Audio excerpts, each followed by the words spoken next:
Bom dia, Álvaro. Bom dia. Muito obrigada pela sua disponibilidade de estar aqui com a gente, de conversar um pouco. Eu já adiantei um pouco para você, né, como que a gente tem feito essas conversas, a ideia de um autor, um texto, né? Esse um autor é você, autor, mas também o autor que você traria para conversar com a gente, né? Então a ideia é que cada um traga um autor que lhe seja caro, lhe seja importante, né? Inspire a sua criação. E desse autor um texto, se você tivesse que escolher um texto para comentar e para compartilhar com a gente, né? Qual que você traria? Mas sempre nesse espírito, né, de pensar qual a relação desse autor com a sua atividade de criação, né? Bom dia, Anita. Grato pelo convite.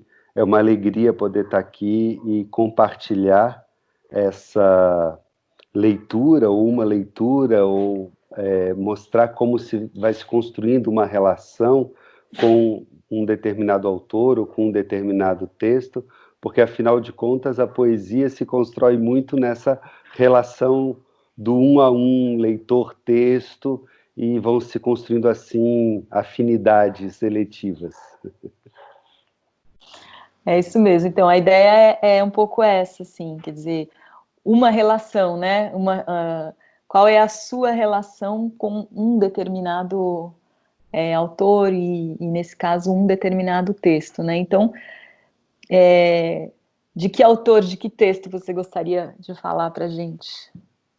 Bom, eu decidi falar do Jacques Brel, que é um poeta desconhecido no Brasil, mas muito importante na construção de uma poesia no Quebec. Por muitos é considerado o maior poeta vivo do Quebec, até pelo fato dele ter 87 anos, ter nascido em 1933, e ao longo de 50 anos ter dedicado uma vida essencialmente à poesia e a ensaios sobre poetas, ter sido o organizador da obra do Saint-Denis Garneau, que é o grande poeta modernista do Quebec.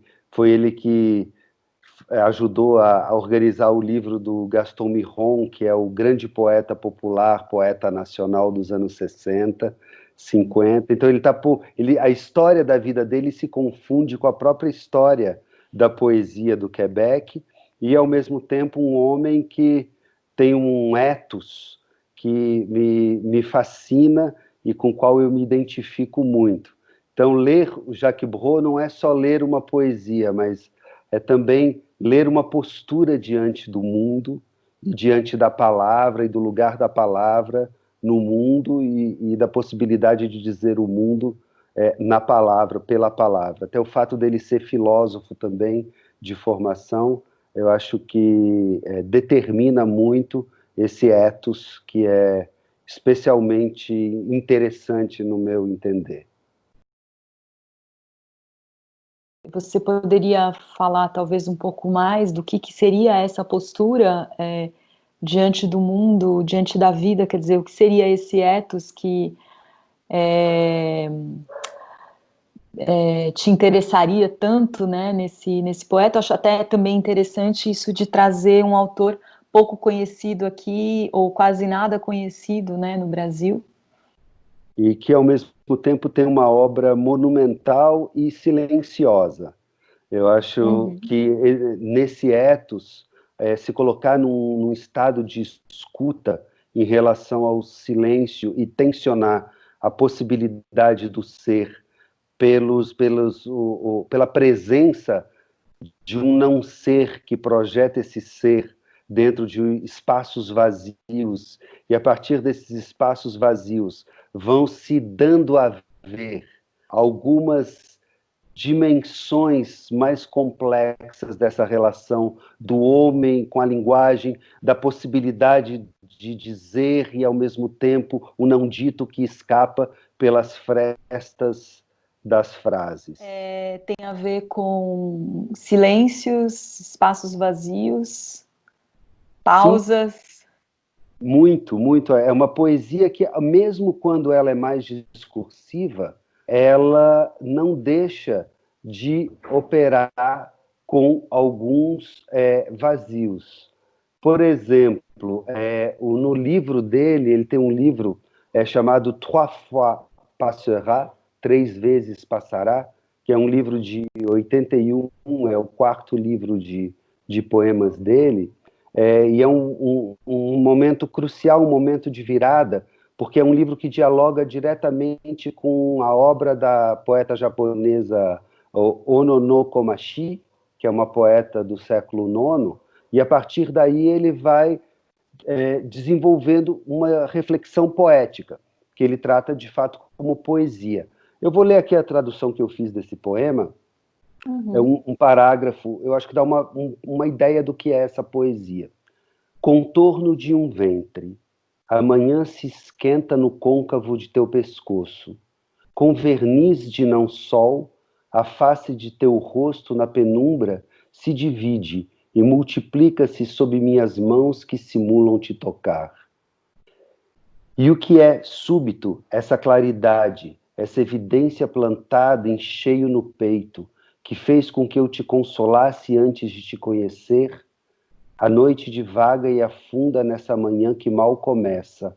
O verão, porém, vai gritar fora, e pelo céu as árvores o cantaram por toda a noite ventosa, e nesta manhã vejo cada uma dessas árvores presa em seu êxtase, mas o luto que o habita nenhuma sombra atesta.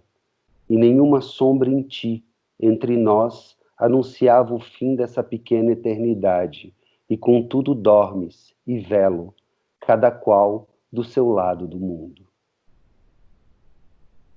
Uau! Forte, né?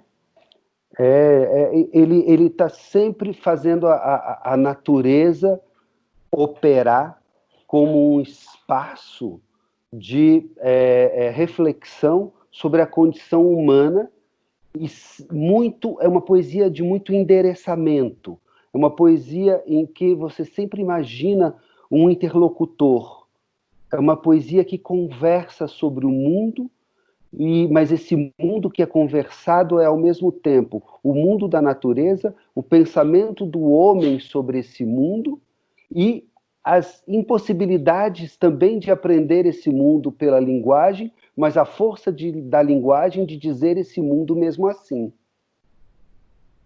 E me pareceu uma extrema exploração sensorial também, pelo menos nesse poema, né?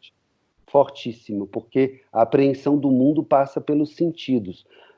Nesse aspecto, me parece que a maneira como ele lê uma certa filosofia oriental é bastante importante, porque ele é um ateu convicto, mas é um ateu muito próximo de uma poética da imanência, como diz o François Julien sobre os chineses, que é uma possibilidade de maravilhamento com o mundo, mas não é um maravilhamento transcendente. Tem um livro dele, que é o livro anterior a esse, o Três Vezes Passará, que chama L'en dessous l'admirable, Abaixo o Admirável, em que também eu escolhi trechos mais em prosa, porque ele tem vários poemas muito curtos, que são atravessados por silêncios, por brancos, e que são poemas muito difíceis de ler, porque o Brault ele também é pintor, e ele pinta muito próximo do ideograma. Ele tem aquele estudo da caligrafia muito forte, e tem vários poemas dele que são quase desenhos no espaço, pela maneira como ele dispõe, ele brinca com esses brancos. Mas isso é muito difícil de falar. É algo que seria mais interessante ver, né? Ver. exatamente. Eu acho que essa ideia de fazer, de olhar para a beleza do admirável que há embaixo, acho que embaixo quer dizer no mundo e nas pequenas coisas do mundo, nos pequenos detalhes, é algo também que me fascina na poesia dele, como ele consegue olhar para esse lugar. Porque ele não está pensando só o que ele vê, ele está pensando também o lugar a partir de onde ele vê. E isso aparece, eu vou ler mais um outro poema em prosa, desse outro livro, Abaixo o Admirável, que eu acho que resume bem essa ideia. O admirável só se manifesta pelas voltas do baixo, como a noite só se torna mulher verdadeiramente para os obstinados vigias da aurora após a mais sombria travessia.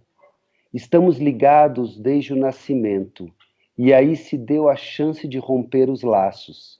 Cada um iria para o seu lado, para onde ninguém é a sombra carregada de um outro.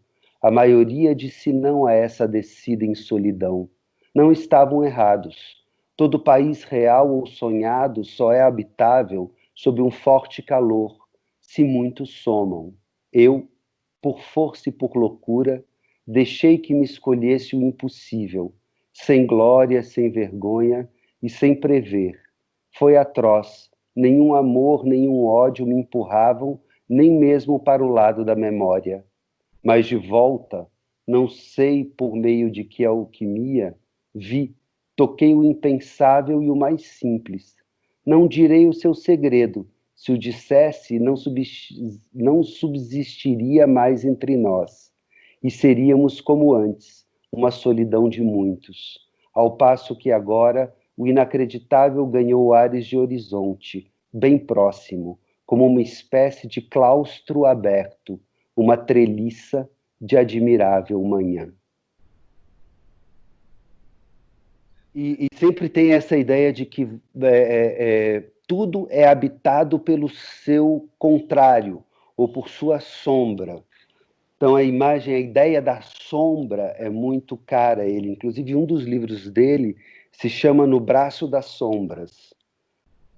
Então ele opera muito nessa tensão do ser e do não ser, o quanto do ser só se configura num instante em que algo se faz, ou algo se dá a ver, ou algo se dá a pensar, mas isso logo em seguida escapa.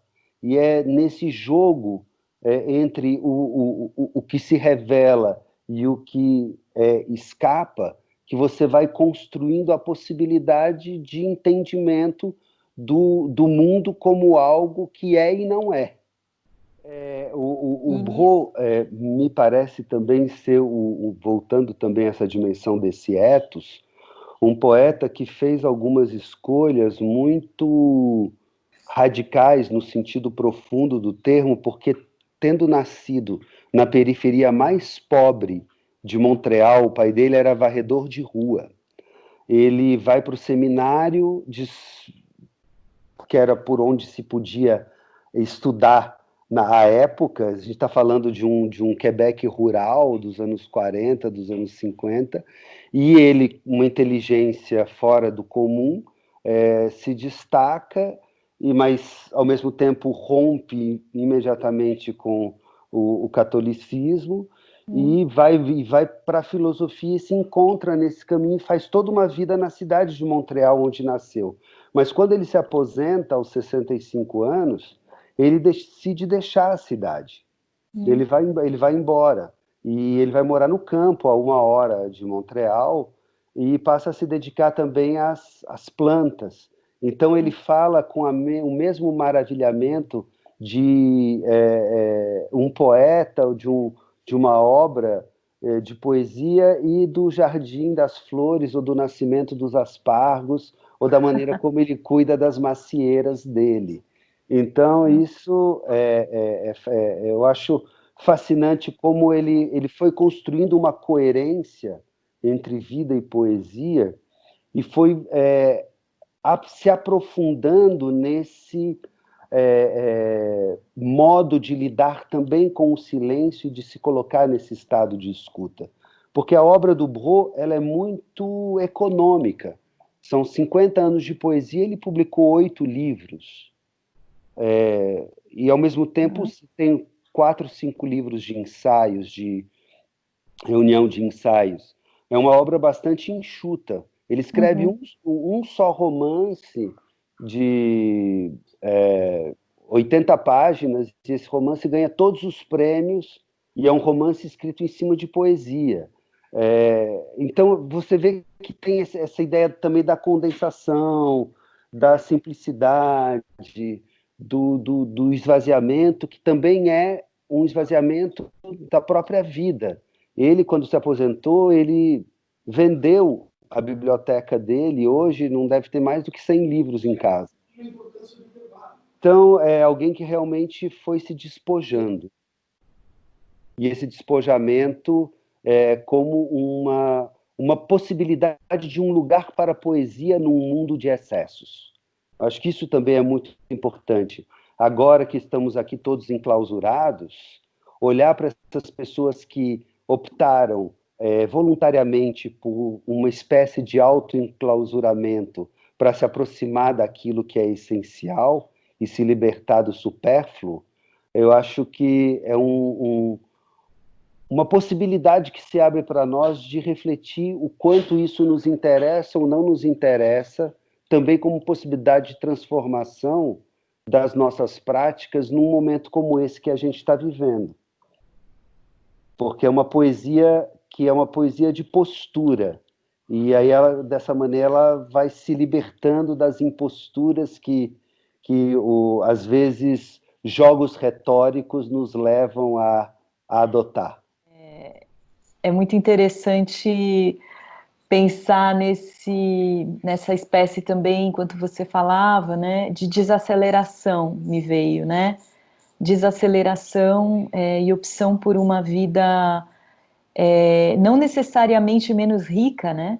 Mas com certeza menos veloz, correndo menos desnecessariamente para todos os lados, um pouco como a gente se vê às vezes, acho que no contemporâneo, né? Sim, inclusive eu acho que para concluir, eu poderia talvez ler 1 ou 2 poemas de um livro que eu escrevi, porque talvez isso seja uma informação relevante. Em 2018 eu fiquei 6 meses em Montreal para estudar a obra do Jacques Borrault. E durante esse período, enquanto eu estudava a obra dele, fui também construindo esse conjunto de poemas que eu chamei de Algum Jardim, e que conversa de uma maneira bastante direta com a obra do Brault. Inclusive um verso dele serve de epígrafe para o livro, e eu escolhi aqui um poema bem curto. Dessa forma, todos os poemas têm a mesma forma, eles são 3 pequenas estrofes, como se fossem 3 haikwases, quase haikais, que formam um desenho atravessado por silêncios, e esses silêncios abrem possibilidades de articulação entre esses 3 quadros, esses 3 instantes. E eu brinquei e chamei essa forma de sonehaiku, que é um pouco a ideia de que é um soneto haiku. Então, eu brinquei com isso, muito informado por esse modo de olhar para o tempo a partir da natureza pela palavra. E aí, o que eu escolhi é um dos últimos, é assim: os cascalhos esculpidos pelos dedos do arroio, o seu traçado. Tecido e pelos da árvore desabitam na enxurrada. Rastro de pluma, uma que só o ar sustenta. Todos nós precisamos de algum jardim. E nesse momento em que cada vez mais as máquinas controlam os homens e o tempo, poder mover-se pela poesia é um gesto que eu acho que nos reumaniza e nos reconecta com algo muito, muito essencial. Afinal de contas, quando não resta mais nada de humanidade em volta, eu penso no Mandela preso numa solitária, o que ele vinha à mente dele era justamente um poema. Então, nesses momentos extremos, o que nos ainda faz com que nos lembremos que somos humanos é, em geral, uma reza ou uma canção, que são as formas essenciais ou primeiras, primordiais da poesia. Maravilha, Álvaro. Maravilha. Muito obrigada pela sua partilha aqui conosco, pelo seu jardim, viu? E Alegria. vou querer ouvir mais. Essas traduções são suas. As traduções que você leu do Jacques Brel foi você que fez. Sim, sim, é uma antologia que eu organizei da poesia dele, que vai sair agora pela editora da UNB, naquela coleção Poetas do Mundo, que vai ser reativada agora, e chama Nas Sendas de Jacques Brel. Ótima notícia, então, para a gente Deve, finalizar. deve sair esse ano ainda.